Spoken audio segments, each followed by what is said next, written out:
I live in a suburban neighborhood that is run by a militant HOA. Ever since I moved in, my neighbor Karen has been on my back.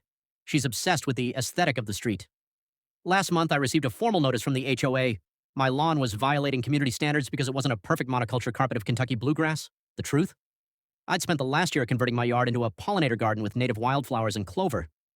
It's better for the local bees and requires zero water, but to Karen, it looked like a neglected jungle. The notice demanded I mow it all down or face a $500 fine.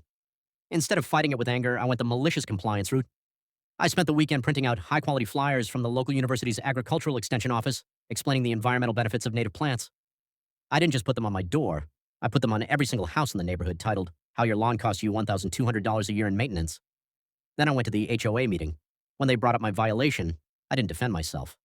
I pulled out a copy of the city's new municipal code that passed last week, a code that specifically prohibits HOAs from banning pollinator gardens or xeriscaping, citing water conservation laws. The board members went silent. Karen started sputtering about property values, but the board president, who clearly hadn't read the new city ordinance, looked terrified of a lawsuit. I told them, I'm happy to comply with any legal regulations, but since your current rule is now a direct violation of city ordinance, I'll be keeping my garden.